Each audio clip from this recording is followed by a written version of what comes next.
तो आईडीएफ ने हिजबुल्लाह के उस अंडरग्राउंड टनल का पता लगाया है जो करीब 10 मीटर की दूरी पर इजरायली इलाके में है। इस टनल का इजरायली इलाके में कोई भी एग्जिट पॉइंट नहीं है। हिजबुल्लाह का इस टनल पर पूरा ऑपरेशन कंट्रोल था। इस टनल की तस्वीरें और इस टनल को लेकर इजरायल ने क्या दावे किए हैं, इस रिपोर्ट के जरिए आपको दिखाते हैं।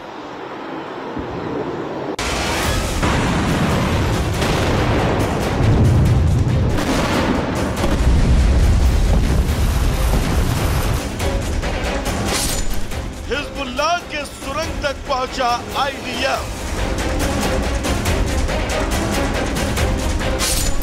इजरायल पर थी बड़े अटैक की तैयारी।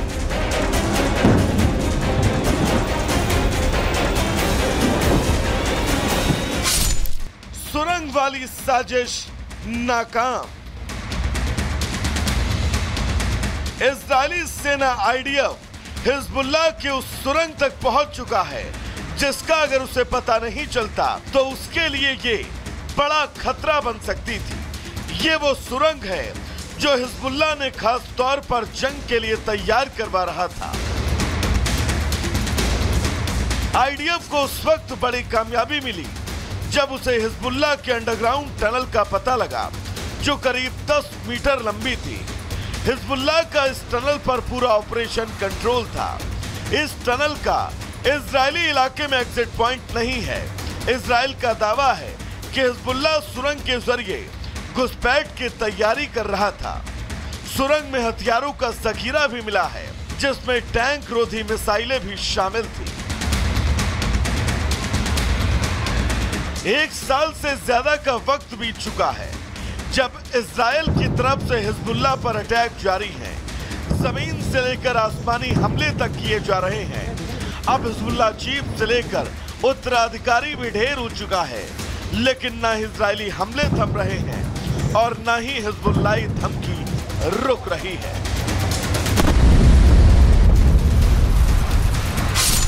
हिजबुल्लाह ने इजरायल को दी धमकी, अगर इजरायल ने लेबनान पर बमबारी जारी रखी तो वो और हमले करेगा।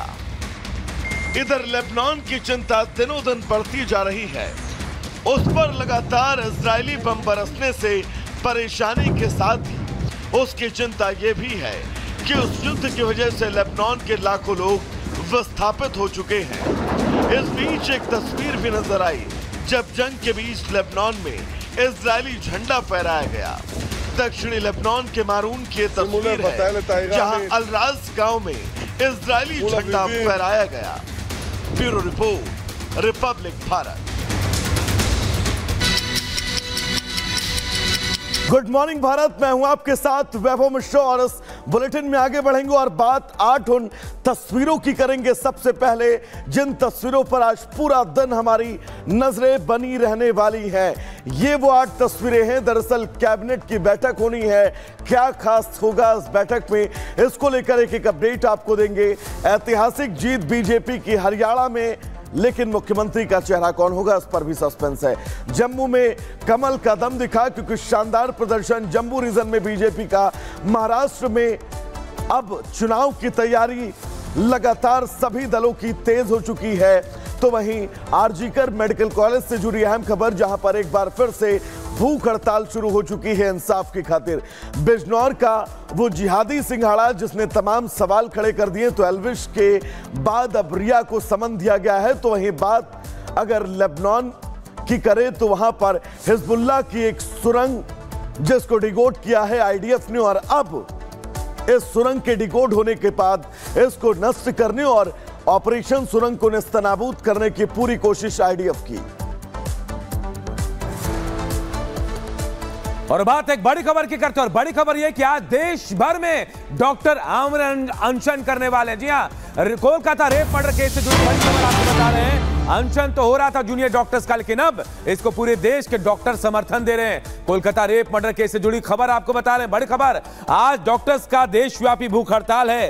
देश भर के डॉक्टर्स आज आमरण अनशन करने वाले। यहां से यही नहीं, 50 सीनियर डॉक्टर्स ने इस्तीफा भी दे दिया है। आरजीकर मेडिकल कॉलेज के डॉक्टर हैं जिन्होंने समर्थन में इस्तीफा दिया है। 9 मांगों को लेकर कोलकाता के डॉक्टर अड़े हुए हैं। आरजीकर के 50 डॉक्टरों ने अपनी मांगों को लेकर इस्तीफा भी दे दिया। तो वहीं देश भर के डॉक्टर्स जो हैं, देश भर के जो डॉक्टर हैं, वो भी इसका समर्थन करते हुए नजर आ रहे हैं।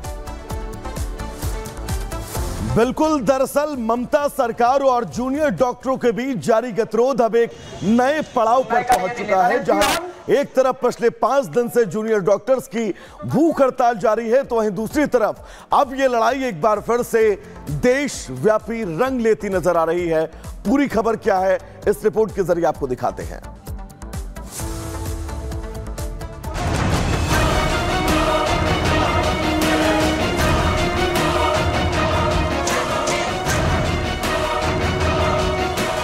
अभया के साथ दरिंदगी और हत्या हुए 2 महीने से ज्यादा का वक्त बीत चुका है, लेकिन अभी भी इंसाफ अधूरा है। ट्रेनी महिला डॉक्टर को इंसाफ दिलाने के लिए देश भर के डॉक्टरों ने प्रदर्शन किया, विरोध जताया, ममता सरकार से गुहार भी लगाई। कोलकाता में करीब 42 दिन तक प्रदर्शन जारी रहा, लेकिन राज्य सरकार ने सिर्फ कुछ मांगों को मानकर मामले को शांत करना चाहा। पश्चिम बंगाल के सीएम की बातों पर एतबार कर जूनियर डॉक्टर्स को हड़ताल खत्म करना पड़ा, लेकिन सूबे की मुखिया का फिर से वही रवैया देख विरोध फिर से दर्ज करवा दिया गया। इस बार डॉक्टर ममता सरकार से आर पार की लड़ाई के मूड में है। इंसाफ की मांग को लेकर डॉक्टर एक बार फिर आंदोलन की राह पर निकल पड़े हैं। इस बार उन्होंने आमरण अनशन का रास्ता चुना। इससे पहले 2 बार विरोध जता चुके हैं जूनियर डॉक्टर। पिछले 5 दिन से भूख हड़ताल पर हैं, जिनका समर्थन करते हुए 50 डॉक्टरों ने मंगलवार को सामूहिक इस्तीफा दिया। ये सभी डॉक्टर आरजीकर मेडिकल कॉलेज के हैं। इसके अलावा करीब 15 और सीनियर डॉक्टर्स ने सांकेतिक भूख हड़ताल कर एकजुटता दिखाई और वहीं FAIMA यानी federation of all India medical association ने पश्चिम बंगाल के जूनियर डॉक्टरों का समर्थन देने का ऐलान किया। आज पूरे देश के डॉक्टर भूख हड़ताल पर रहेंगे, जिससे अभया को इंसाफ मिलने में हो रही देरी में तेजी आएगी। कोलकाता में जूनियर डॉक्टर 5 अक्टूबर की शाम से आमरण अनशन पर बैठे हैं। वे हेल्थ सेक्रेटरी को हटाने समेत 9 मांगों पर अड़े हैं। In the name of Goddess Durga, I am confident to say that whatever is to be done to give them justice will be done. 8 से 9 अगस्त को अभया के साथ रेप हत्या मामले को लेकर जूनियर डॉक्टर ने 10 अगस्त से 21 सितंबर तक 42 दिन हड़ताल की। सरकार के सामने 5 शर्तें रखी, इनमें से 3 शर्तें मानी गई। 2 मांगों पर आश्वासन के बाद प्रदर्शन खत्म हुआ।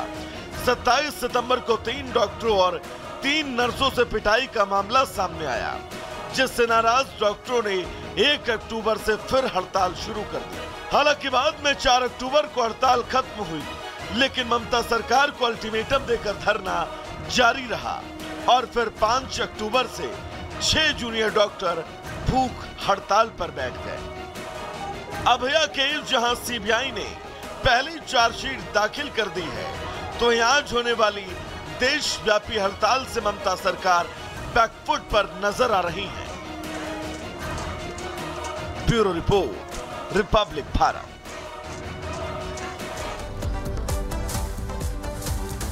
और बात एक और बड़ी खबर की करते हैं, और बड़ी खबर यह कि आज मोदी कैबिनेट की अहम बैठक है। 10:30 बजे का वक्त बताया जा रहा है जब कैबिनेट की अहम बैठक होगी और कई महत्वपूर्ण और बड़े फैसले लिए जाने की उम्मीद जताई जा रही है। जी हां, पीएम आवास पर केंद्रीय मंत्रियों के साथ ये बैठक बुलाई गई है कैबिनेट की, और बताया जा रहा है कि कई बड़े फैसले आज लिए जा सकते हैं, क्योंकि एक दिन पहले, जी हां, कल जिस तरह से हरियाणा में जीत हुई है, उसके बाद आज कैबिनेट की बैठक बुलाई गई है। कहा यह जा रहा है कि कई अहम बड़े फैसले, बहुत अहम जो है फैसले वो लिए जा सकते हैं इस बैठक में।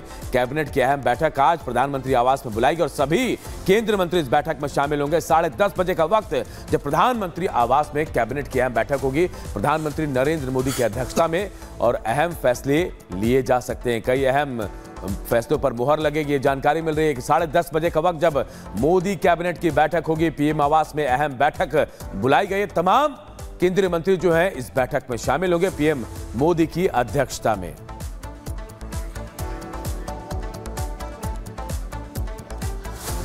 तो चलिए दर्शकों, अब गुड मॉर्निंग भारत में आगे बढ़ेंगे। बात उस महायुद्ध की करेंगे जो लगातार पिछले 1 साल से ज्यादा वक्त से जारी है। दरअसल इजराइल लगातार सीरिया पर हमले कर रहा है और इजराइल के हमले जारी है। तो सीरिया पर इजराइल लगातार हमलावर है और वो अटैक करता हुआ नजर आ रहा है। दमिश्क में एक इमारत को दरअसल निशाना बनाया है। आईडीएफ के हमले में 7 लोगों की मौत हुई है जबकि 11 लोगों के घायलों की पुष्टि हुई है। इजरायली हमले के बाद सीरिया में चारों तरफ हड़कंप मचा हुआ है और वो तस्वीर भी हम आपको दिखा रहे हैं। धमाके के बाद क्या स्थितियां थी उसका अंदाजा आप इन तस्वीरों के जरिए लगा सकते हैं। सीरिया के वो तमाम इलाके जहां पर इजराइल हमलावर है, 7 लोगों की मौत की पुष्टि अब तक हो चुकी है।